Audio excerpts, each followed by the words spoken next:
Resiliency is defined in the dictionary as the capacity to withstand or to recover quickly from difficulties, or toughness. When you have your mind set on something that you truly believe in your heart that you're destined to do, you will stop at nothing until you've accomplished what that thing is. In terms of resilient journeys, there are a few more notable than that of Nathaniel Dell, or as most people know him, Tank Dell.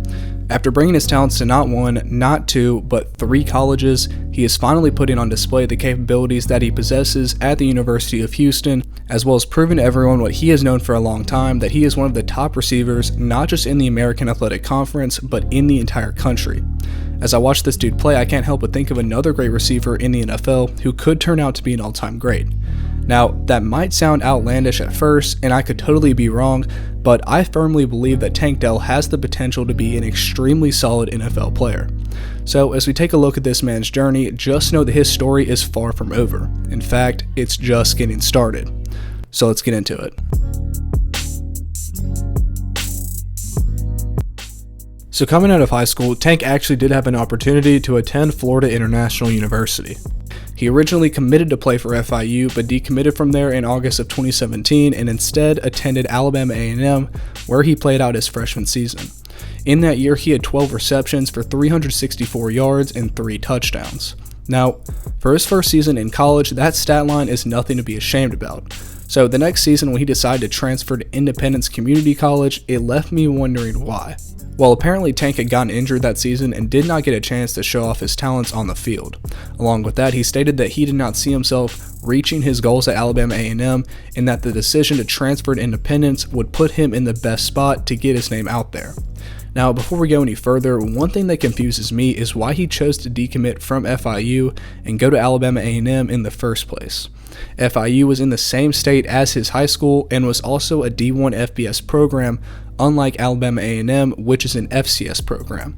So I'm not sure if his decision had to do with FIU not being good enough or Alabama A&M seeming like the better option. Whether it was an extra promise of immediate playing time or just one hell of a recruiting pitch, clearly Tank felt that Alabama A&M was the best way to go. Anyway, moving on to his time at Independence, there were other concerns for Tank other than his football journey. These concerns had to do with the setting. As most of y'all know from Last Chance U, Independence is a small farm town with a population of just about 9,000, a town that has very few things to offer. So when Tank moved from Huntsville, Alabama to Independence, it was not an easy transition. Now, this is kind of off topic, but I thought it was worth mentioning, but the coach from Last Chance U, Jason Brown, who was pretty infamous for his language in the show, had actually been removed from the school during Dell's first semester there due to being charged with blackmail and identity theft, which is wild to think about, at least to me. Anyway, to go along with the town itself, Dell was now farther away from home than he was before in some pretty awful dorms. So try to put yourself in Tank's shoes during this time. He is all alone in a small, desolate town, grinding every day at this JUCO school, not knowing if anything will come out of it. Thankfully, he did mention that his high school teammate was at Independence while he was there, so it was good that he had him to get through the whole transition process.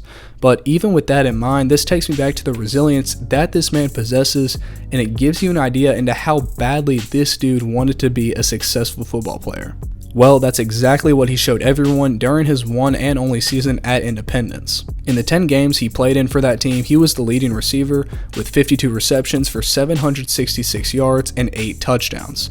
This production finally got him on the recruiting radar, and after 2 years in 2 different colleges, he received the college offers that he had been seeking. The schools that he received offers from were Akron, USF, Central Michigan, and the one that he would accept, Houston.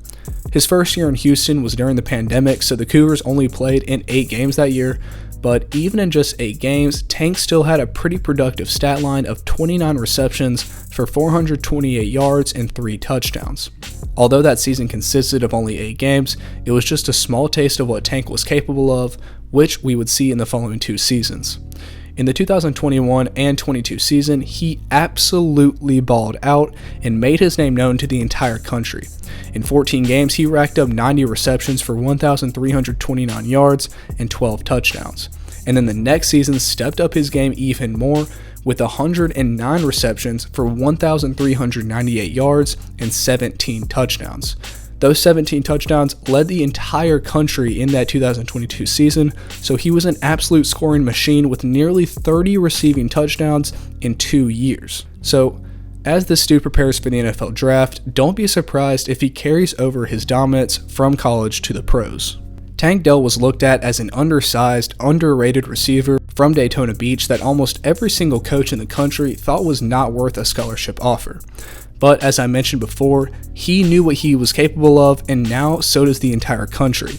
Through being hurt at Alabama A&M to grinding it out at Independence, Nathaniel Dell is living proof that when you have your mind and heart set on a goal with the knowledge that you have what it takes to accomplish that goal, the only thing that can stop you is you. I hope y'all enjoyed the video, and if you did, consider subscribing and sharing the video as that helps the channel to grow. Besides that, until next time.